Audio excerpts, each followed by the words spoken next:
Hello everybody! Today's video is going to be a tutorial on some tips and tricks for photographing your babies.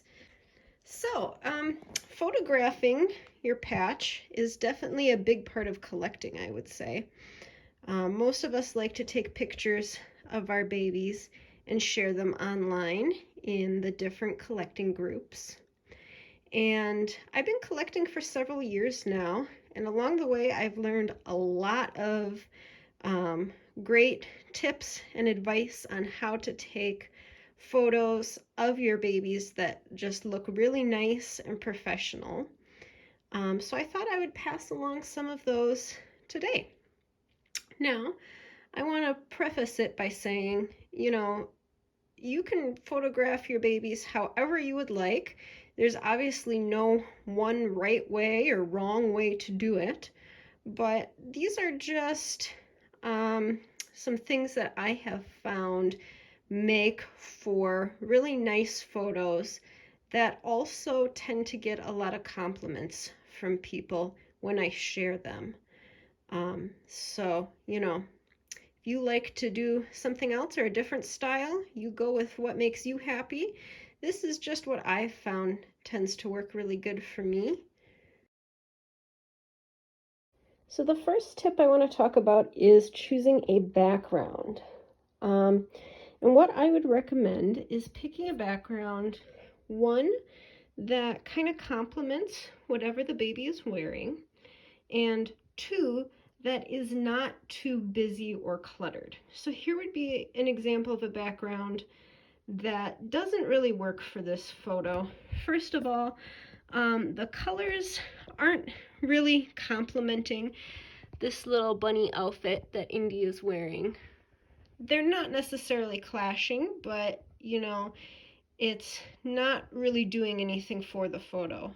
And also, it's far too busy. We have the big characters on it and a lot going on, and it's really distracting and taking away from the main focus, which is the adorable Cabby. And we definitely don't want that. We want your eye to go straight to the baby, not be distracted either by a busy, loud pattern or by a bunch of clutter in the photo. I wouldn't just plop her down in the middle of my living room with a bunch of stuff in the background, because that would also take your attention away from the center focus. Here is a great background for a photo of this baby. It's just a nice solid velvety pink. Now, I didn't straighten it out so that there was no wrinkles and everything, which I would, if I was going to take a picture right now, I certainly would. But this is just to kind of show you, the pink complements her outfit nicely, and it's not at all distracting. I have a number of just blankets, like throws that I like to use as backgrounds for photos. And one is this pink blanket that I'll show you here. The reverse side is just a nice white. And so this is a great one to use. And if you maybe have some just nice throw blankets around your house that are solid colors, that might make for a really nice backdrop for your photographs. Okay, so the next tip I'm going to talk about is lighting. And lighting is hugely important when it comes to taking nice photographs. This is Pansy Bunny, my Easter kid from 2022. And a couple things that I do to try to get the lighting right when I take a photo. One of them is using natural light whenever possible. So right now I'm in my living room. I know you can't really tell, but right now I'm in my living room, and I have my front door open so that I get a lot of light shining through my glass door. If you can, it's best to take photos during the day when it's at least a little bit bright outside. And the more natural light you can get, the better. Outdoor photographs of kids usually turn out really nice, And I can insert some into this video so that you can see, you know, what that would look like. Right now it is still winter here where I live, so I can't take any kids outside today. But I have a lot of sunlight shining through into the room, so that really helps to make a nice photograph. Now, one thing that I'll show you here in a second that you have to be mindful of is that you're not getting too much direct light shining onto them. You kind of want it to be filtered light. So here, I don't know if you can tell, but I opened the window out there. And you can kind of see in the video, but you would definitely be able to see in a photo. What's happening is, you know, I'm getting some light casting on the face there that's almost creating a little bit of a shadow in certain areas. And the top of her hair looks really highlighted, and then down below it doesn't look so much. So that would make for not as good of a photograph because this light is streaming through the window right behind her right now, and it's hitting her in all sorts of random places. I kind of want just nice diffused light. So generally what I'll do is I'll close my curtains and then open my front door just to get a little bit of natural light coming in. Another thing I'll sometimes do is I'll take just a small thin blanket, like a baby blanket here, and I'll bring it in and I'll hold it up. Now this wouldn't be the correct angle for this one, but I'll hold it up to kind of block out some light, particularly if there's light reflecting off of the eyes. So here you can see better what I'm talking about. I moved her to the couch for a minute. You see right there in that eye, she's got a little bit of a reflection that is from the light hitting her. And so sometimes if I just hold a little blanket up there, it creates just enough filter for the light that they don't get these reflections because their eyes are so glossy. Now, if you just absolutely cannot succeed in getting good natural light, you can still have success with artificial indoor light, but what I would recommend doing is just going kind of around to every room of your house and taking some test photos and seeing what room has the best light source. This is my bedroom, and I find that when I'm photographing babies at night or when it's really gloomy and dark outside, this is my next best option. I have this white dresser here that makes for a nice simple background, and I have all white painted walls and one central light source that casts a good amount of light. Another option that a lot of collectors use are little ring lights that you can purchase on Amazon or any place like that. Quite affordable. And I don't really use a ring light because I do have quite good natural light in my house, but I know a lot of other people have had great success with them. And so, you know, play around with finding a light source that casts a good amount of light onto your baby, and see if maybe there is an option with indoor lighting that works for you. One thing, though, that I would never use would be a flash from a camera. The flash really creates some funny coloration and shadows. It washes them out. And one thing in particular for these soft sculpture babies it does is it often makes the color of their blush look very strange. It like reflects off of the blush and makes it really stand out and look very pale. I've never seen a photo with flash of one that really looked good, so I would avoid flash if at all possible. So, once you have your background figured out and your lighting figured out, one tip that really pertains to Cabbage Patch Kids in particular is the angle at which you shoot the photo.